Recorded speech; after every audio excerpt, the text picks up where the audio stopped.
Shalom, shalom, shalom. I'd like to start off this video by giving honor, glory, praises unto Yahweh, Ba'ashem Yahushai, Ba'ashem Kodash. Yahweh being the name of the Father, okay? The Ancient of Days, the Almighty. Yahweh being the name of the only begotten Son, whom the world inwardly calls Jesus, okay? And the Rahwa Kodash, which is the Holy Spirit. All right. So that being said, double honors to my teachers, the elder apostles, the elder bishops of Great Millstone, teaching and ruling well. Peace, salutations, and blessings unto the hopeful elect of the house of Israel. Lord willing, this will be an edifying lesson. Okay. So let's go straight to the point. Exodus 3:15. And the Most High said, Moreover, unto Moses, thou shalt say unto the children of Israel, Lord, the Lord, Yahweh Ba'ashem Yahushai, the power of your fathers, the power of Abraham, the power of Isaac, and the power of Jacob hath sent me unto you. This is my name forever. This is my memorial unto all generations. This is my name forever. Okay. You see, the difference between the word God and the name Yahweh is that Yahweh is a proper noun. It cannot be translated. Okay, that is the name of the Lord. God is a title. Okay, it's what the Most High is, but it's not His name. Okay, it is a title. Okay, it is a noun, not a proper noun. Okay, therefore it can be translated. Okay, in French it would say Dieu. In English it would be God. In Hebrew it will be Allah. Okay, so in the fact that it's a title, it can be translated the same way that McDonald's, if you go to China, it's still McDonald's. It doesn't have a Chinese name. It's still McDonald's because it's a brand. Okay, it's an entity. Okay, you cannot change its name. Okay, so again, for you to properly call upon Yahweh, Ba'ashem Yahushai, the power of Abraham, Isaac, and Jacob, you have to call upon him in the Hebrew tongue, okay, in the Lashawan Kodash. All right, so let's go into, I just wanted to ask AI the difference between a noun and a proper noun. Let's go. It's a bit like so, yeah, yeah, it's a bit hot, man. It's only t-shirt. T-shirt's good. It's about to go, the sun's about to go down, so it should be all right. Yeah. Yeah, this is not a. I'm not a part of a gang. I'm not a. Crip. I'm a Crenshaw Mafia. Sure. So like, so yeah, so let's go into it. Difference. Oh, come on. Difference between a noun, a proper noun.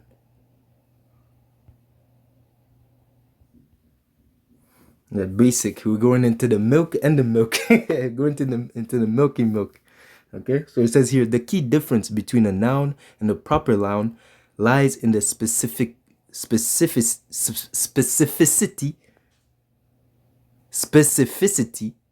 and capitalization. So like it. Tongue twister right there. The specificity and the capitalization. Here's a breakdown. A noun, common noun.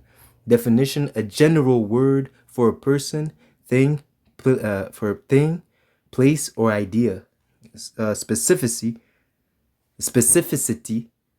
damn, refers to a type or category of something, not a particular one.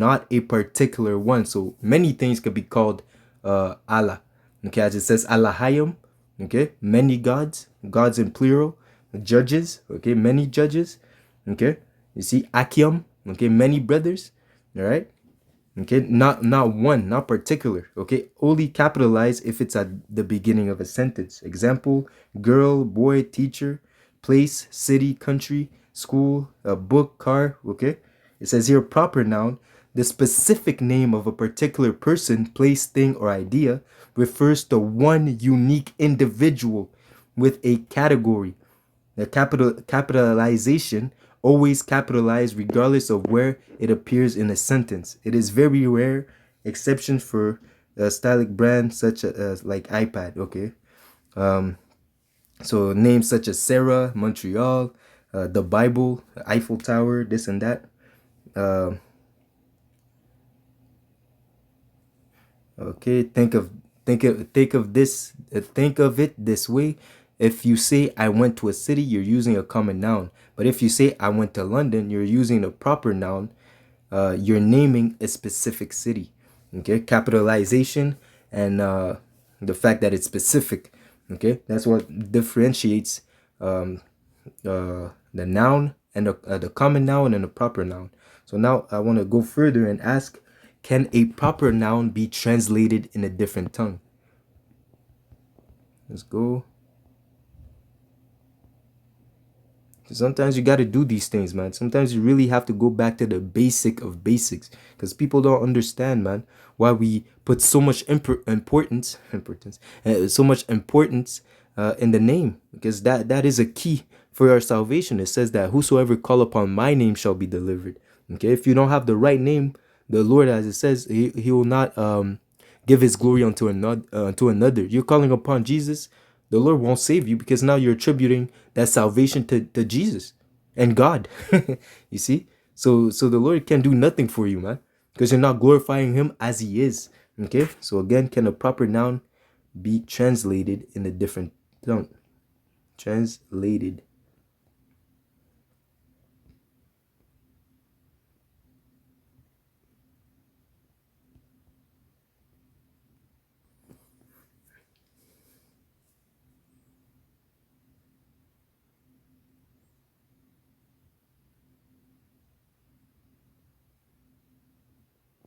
Let's see. Transliteration. Okay, AI is saying some bullshit, but let's see. It's a nuanced question, but the general answer is yes. Proper nouns can be translated, but it is not always a direct translation like a common noun. Here's why and how. Transliteration. Okay, most common for names. What it is the process of converting the sound. Okay, so transliteration is the sound. Make it sound similar. Okay, this is the process of converting the sounds of a character of a name from one writing system to another. It is not translated. It's not translating the meaning, but rather adapting the pronunciation and spelling to fit the proper language, phonetic, and orthographic rules. In English, John to Spanish, Juan, or in French, Jean. Those are the direct translation of meaning. So like these are not a direct translation of meaning, but rather common evidence in those languages. Okay. So again, so that's making it sound similar. Okay, just to make it sound in that language, but it's not changing the meaning of it. Okay, you see, it says here literal translation, meaning when meaning is important. What it is, some proper nouns have a clear descriptive meaning. In such case, the meaning can be translated Red Sea. Okay, so the specific, okay, so when the specific meaning, okay, so when the meaning itself can be changed. So Red Sea to English to Bahar Amar, Arabic, so like an Arabic, or Dariyari Sark in Persian. Okay, so they're changing the names. Okay, so Eiffel Tower from La Tour Eiffel. So it's basically the words, common nouns, that they're changing it to fit the narrative. Okay, so it says here. Okay, but it's really proper noun. It's really what I'm want to say.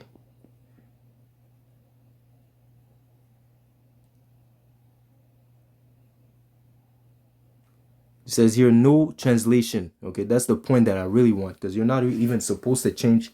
Okay, transliteration, yes, and even the ones that they're saying, establishing the equivalent, okay, of translation, making you change the words to make it sound to its to its other language counterpart. But that's not really what I'm looking for. I'm really looking for a specific name. The transliteration, the changing of the sound, that I understand.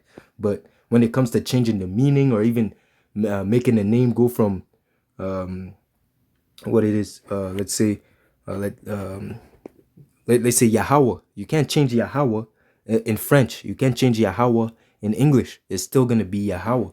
Okay, so it says here, no translation, rare but possible. It is what it is. In some very specific cases, such as the name Yahweh, a proper noun might be left completely untranslated, especially, and it's not even rare, man. It's supposed to be like that. Names are not supposed to be translated, man. Okay, you see? Like I said, they use the example of for McDonald's, Apple, okay, those companies. They're even they're entities. they're living entities according to the law.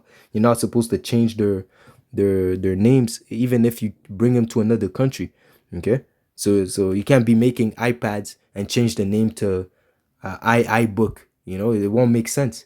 Okay, you'll get sued. Okay, you can't be selling iPads and branding it by the name of iBook. You're gonna be sued, man. Okay, so the name has to stay the same, whether it's in China, whether it's in Brazil, whether it's in Tokyo, whether it's in Australia. It still has to be the same thing, man.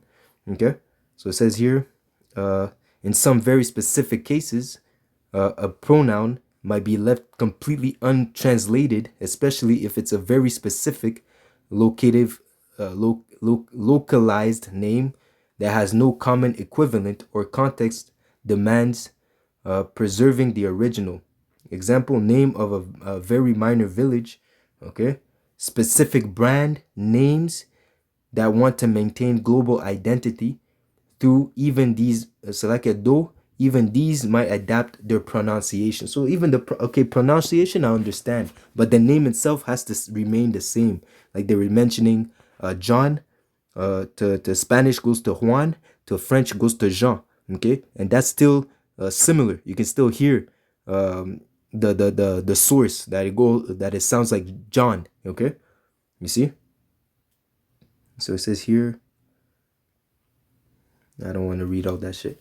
Okay, so that was the point. So the name cannot be changed. And furthermore, what proves that is that the Lord said himself, okay, unto Moses, that this is my name for generations unto generations. Okay, so let's go into the blue letter. Let's see if they have it there in that precept that I read, because it says the Lord. Okay, so let's go into Exodus 3 and 15. Let's see if it's the same one, or I have to go into another precept. Okay, Exodus 3 and 15.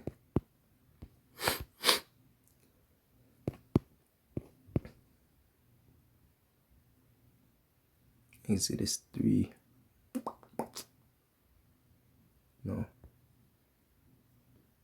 Salakia. So go here. Thou shalt say unto this, I am the Lord. Here you go. So you see this? That spelling right here. This goes into, and this is why even you have to go into the Hebrew to understand how to pronounce that. Okay, so because here it says some Yahovah. That's not the name. That's not the name, man.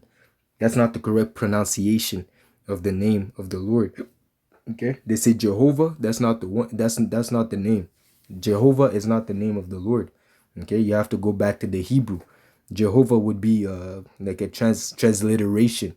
Okay, that's not the proper name. You always have to go back to the Hebrew. Okay, so the name here is if you read the symbols one by one, it will be Yah, Ha, Wa, Ha, and at the end you don't pronounce the last Ha. So the HA, the A would be silenced. So it will be Yahweh. That is the name of the Lord. Okay, you see, that is the name that you have to call upon in the name of Yahweh Shai. Okay, you see, that is the name that you have to call upon. All right, so let's go into let me see. So that is his name that he told unto Moses that day. the Lord, Yahweh. So every time you see the word Lord in all caps, that goes back to Yahweh, and that is his name, to not be taken in vain.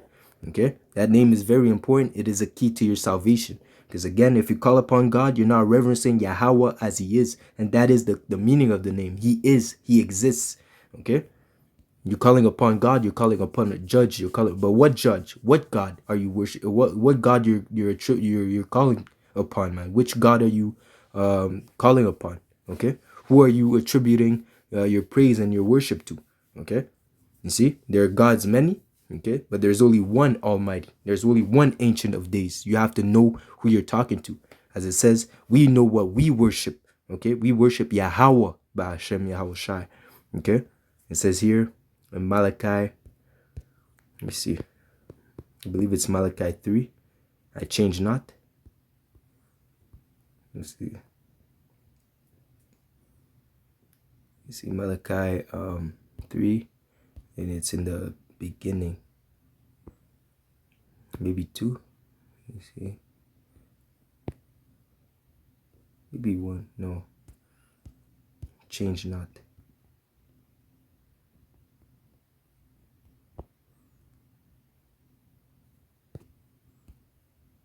Malachi 3 and 6, so I was right. So it was in 3. Malachi 3 and 6, and it says, for I am the Lord, again, all caps, Yahweh, Bahashem Yahweh Shai. What's going on? Salakia. So it says here, for I am the Lord, Yahweh, Bahashem Yahweh Shai, and I change not. Therefore, ye sons of Jacob are not consumed. And just as he doesn't change, his name doesn't change. Okay? This is the name is a key aspect of this gospel. Okay? Just as Yahweh Shai said it himself. Okay, that's how we know that you belong unto him, because the Lord has given unto you his name. Okay, let's bring it out real quick. Without the name, what child doesn't know the name of his father? If you don't know the name of your father, you're really a bastard. Okay, and you're not of his. Okay, because Yahushua said it himself, John 17 and 6, I have manifested thy name unto the men which thou gavest me out of the world. Thine they were, and thou gavest them me, and they have kept thy word. Okay, so not only would they have the name of the Lord Yahweh, Ba'ashem Yahushai, but also would they keep and obey the law, statutes, and commandments. That would show that they are of Yahweh, Ba'ashem Yahushai. They shall know that you love me because you keep my words. Okay, roughly paraphrasing. Okay, that's a characteristic of the elect, their obedience and their fear of Yahweh, Ba'ashem Yahushai. Okay, so let's go into, so this is how to prove that the name is Yahweh. Okay, you go into the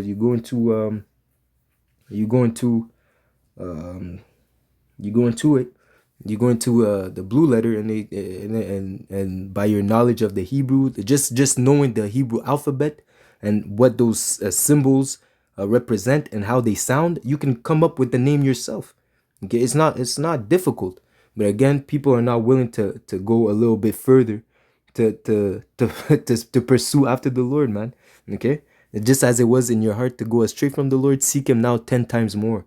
You gotta want it. You gotta want to find Yahweh Ba'ashem Yahushua. You gotta want to have that you have to have that desire for wisdom to go the extra mile for the Lord.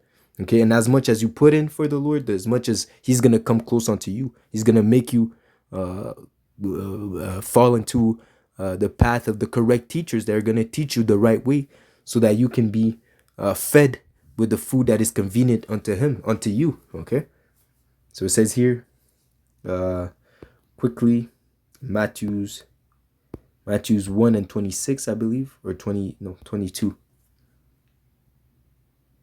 not 21, Salakia. And it reads, and she shall bring forth a son, and thou shalt call his name Yahushai, for he shall save his people from their sins. Okay, his people from their sins. So again, the Israelites. Okay, Yahushai came for the Israelites, not for the whole world. He came for the world of Israel, not for the whole population, the whole human society. Okay, he came for the Israelites only. Okay, those that are his people. Okay, it says here, so let's go into the blue letter for that precept. And the thing is with that precept, it's the fact that it's the fact that it's Greek, because the New Testament is translated in Greek. So let's just bring it out, and then I'll find a precept. Let me see in the Old Testament. Okay, it says here Matthew's 1 and 26 and 21, Salakia, and it reads, "For the son, and his name shall be." You see that one? I'm not too familiar with that. So it says here, Yahweh is salvation, but that's not what it is. See, the blue letter is good, but sometimes you have to eat the meat and spit out the bones. You can't really 100% trust in in um, in those words. Okay, so it says here, Yahweh Shai, the son. Da, da, da. Let's go into the root word. Okay, so the root word goes into Joshua. Okay, and Yahweh Shai has the same name as Joshua. Okay, so it says here, Joshua is Yahweh Shai. Okay, Yahweh Shai. Okay, they added the wa sign. Okay, because again, if you go, and that's why you have to go deeper. Okay, so you see the sign here. It's Yahweh Shai. Okay, they added the wa. Okay, because that's not really necessary. Because even here it says Yahweh. You see, but it's not the correct. There's no o sign a sound in the Paleo Hebrew, so it's not. It wouldn't be a. There's no a. There's no o, so it would be Yahweh. Okay, so let me go. Let me see this one. No, that's to save. No, that's not the right one. Okay. Okay. I want to go to the precept where it speaks about Joshua. Okay. Let me find it here first. Just where it says Joshua.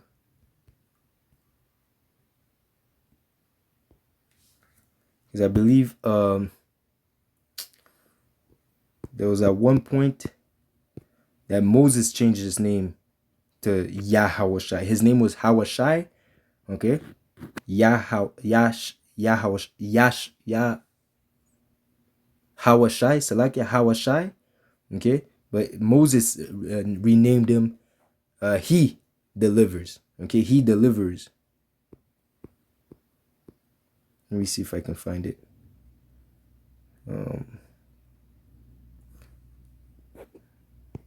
See if I can ask the demon.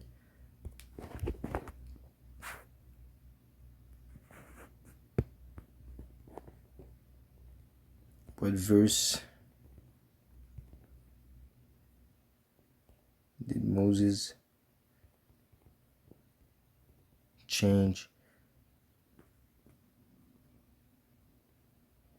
What is the name?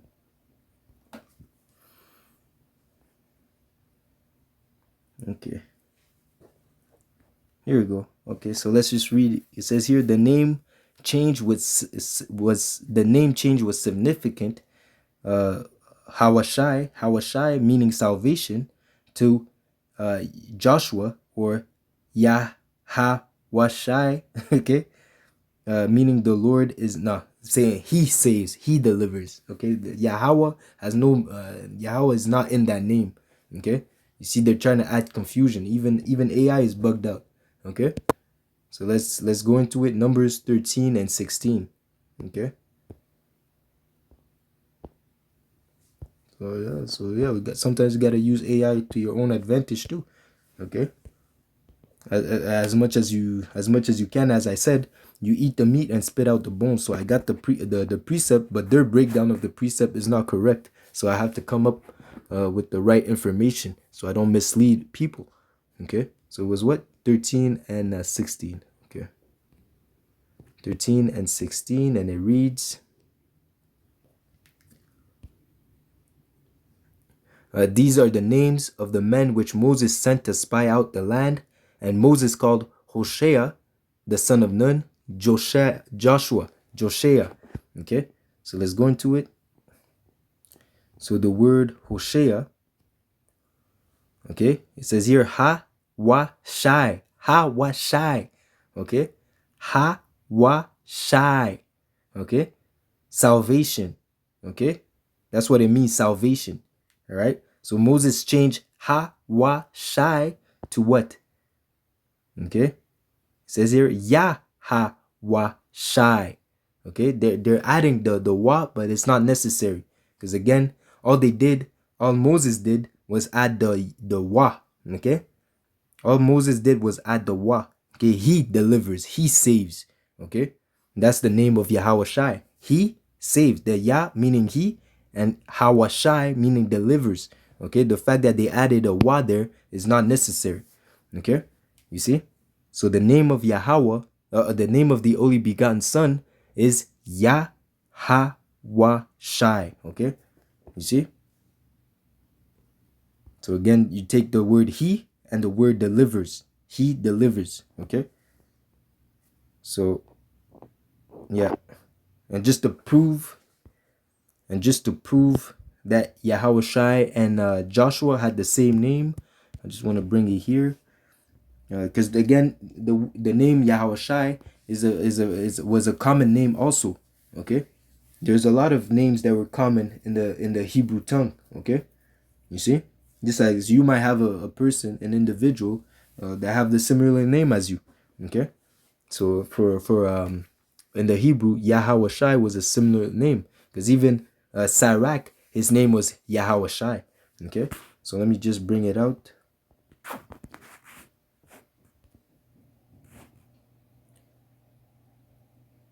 You see, Jesus, the son of Jazadek. Okay, their name Yahweh Shai is very prominent in the Hebrew. Okay, but there's only one Yahweh Shai Hamashiach. Okay, Hamashiach meaning the anointed. Okay, so I'm looking for a specific.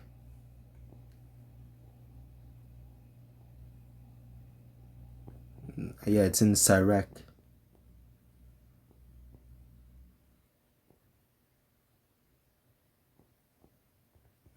No, it's about if it's not in Sirach, is it this one?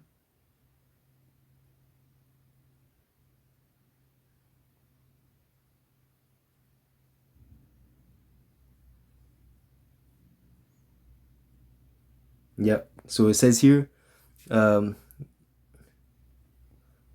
so this is basically the history of the Israelites. Okay, they're going from Abraham all the way down to, they're going basically through a whole history. Okay, but I would just want it straight to the point.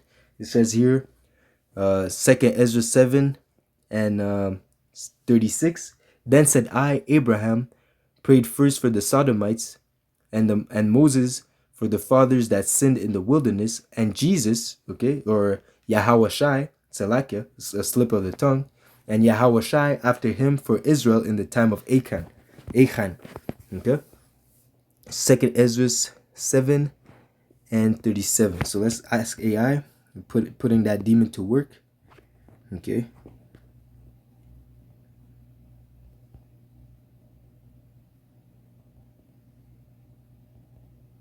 Second Esdras 7 and 35. It's 35? 37, Salakia.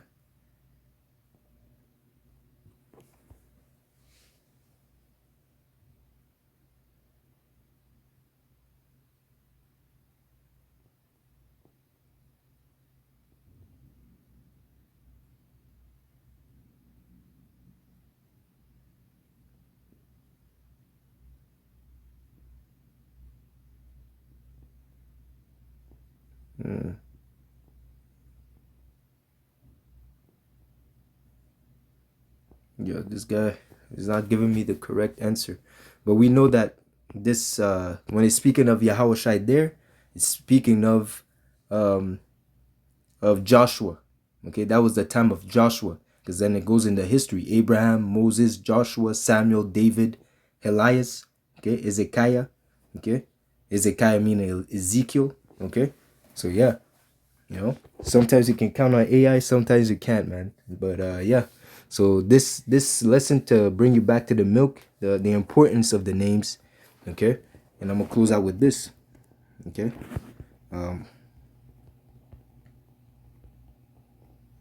Says here in Acts 2:21, and it shall come to pass that whosoever shall call on my name, so like whosoever shall call on the name of the Lord shall be delivered, shall be saved. And it shall come to pass that whosoever shall call on the name of the Lord shall be saved. Okay, the names, or Yahweh, okay, Yahweh, the he is the Almighty, okay, in the name of Yahweh Shai, the only begotten Son, okay, the anointed, the Messiah, in the name of the Holy Spirit. All right, so Lord willing, this was an edifying lesson. Shalom.